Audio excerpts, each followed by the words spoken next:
देखिए, इस समय हम उत्तर प्रदेश के जनपद बाराबंकी के कौन सा गांव है? बीजे मऊ में हम खड़े हुए हैं। यहाँ पर हमारे साथ हैं, क्या नाम आपका? राजेश सिंह खड़े हुए हैं और इन्होंने ये है ज्वार बोया था। जो आप देख रहे हैं ये ज्वार की फसल है। आप सब लोग, बहुत सारी नई पीढ़ी ने ज्वार का पौधा ही शायद न देखा हो, तो ये देखिए, ये पौधा है, ये पत्ती है और ये हमारा भुट्टा है जो आएगा, ये भुट्टा है। इस ज्वार को अलग अलग जगहों पर अलग अलग कहा जाता है, लेकिन शुद्ध शब्द इसका ज्वार है। अगर हम बात करें तो बहराइच के कुछ हिस्सों में इसको लहड़रा बोलते हैं, सीतापुर के कुछ हिस्सों में लहड़रा बोलते हैं, बाराबंकी का जो ज़िला सीतापुर से मिल रहा वहाँ भी इसको लहड़रा कहते हैं, लेकिन शुद्ध शब्द इसका ज्वार है।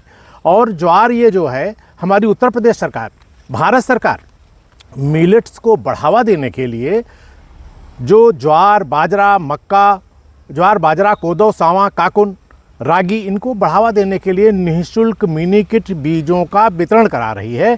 उसी योजना के तहत इनको यह बीज निःशुल्क मिला था। बीज कहाँ, कितने पैसे का लाए थे? निःशुल्क लाए थे। कहाँ से लाए थे? बाराबंकी कृषि उद्यान से, कृषि बीज भंडार से। देखिए, यह जो बीज है उत्तर प्रदेश सरकार का कृषि विभाग जनपद बाराबंकी का मिनी किट के रूप में 3 किलो बीज निःशुल्क दिया था, जिसकी इन्होंने बुआई किया है। और यह बुआई, ये जान लीजिए कि बहुत अच्छा इनका ज्वार है और यह ज्वार हमारा स्वास्थ्य के लिए बहुत ही अच्छा है।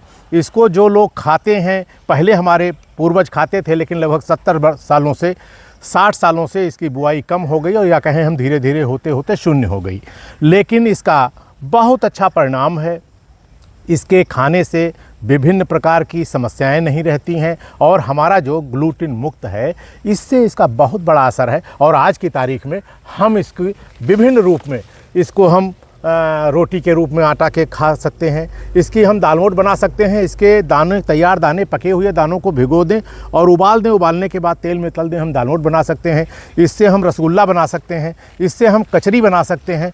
तो विभिन्न प्रकार के उत्पाद अगर हम बनाएंगे तो हमारा जो है यह मूल्य संवर्धित उत्पाद होगा। और उसमें जो हमारी क्या व्यवस्था होगी कि यह किसान भाइयों के लिए एक वरदान साबित होगा। धीरे धीरे किसान भाई क्या व्यवस्था करें, हर नुक्कड़ पर, हर चौराहे पर एक अपनी व्यवस्था दें, जिसमें मोटे अनाज जो मिलेट्स हैं उनकी रोटी, ज्वार, बाजरा, रागी, मड़ुआ, इनकी रोटी जो है बना करके, और अगर हम अपनी व्यवस्था में देखें तो हमारे बहुत सारे लोग उसको खाएंगे। इससे बहुत बड़ी आमदनी प्राप्त की जा सकती है और धीरे धीरे हमको इसकी तरफ आना होगा। और यह देखिए आप, ये जब हम पहले इसको दाने के रूप में ले लेंगे और इसके बाद हम क्या करते हैं कि यह डंठल हमारा, इसको हमारे जानवरों के चारे के रूप में प्रयोग किया जा सकता है। या जनपद बाराबंकी में मेंथा की खेती की जाती है, तो इसको हम तेल निकालने में जला भी सकते हैं। ये भी हमारी एक व्यवस्था हो सकती है। दूसरी हमारी क्या व्यवस्था है, अगर हम इसको चरी वाली प्रजातियां बो दें तो ये चरी के रूप में पशुओं के लिए हरी चरी के रूप में आता है, जिसमें लगभग 5% प्रोटीन होता है और पशु इसको बड़े चाव से खाते हैं। व्यवस्था वर्तमान में क्या है, हमारे पास पशु कौन है? या तो हमारे पास पशु दूध वाले हैं या मांस वाले हैं। बाकी भारवाहक पशुओं की कोई स्थान अब वर्तमान में नहीं है।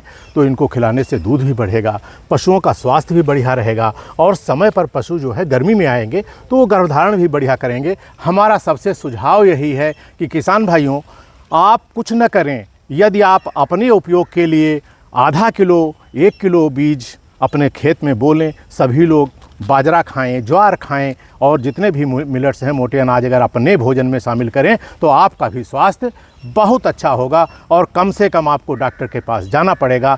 हमारे पूर्वज यही सब खा करके स्वस्थ रहते थे और 100 साल से ज़्यादा जीते थे।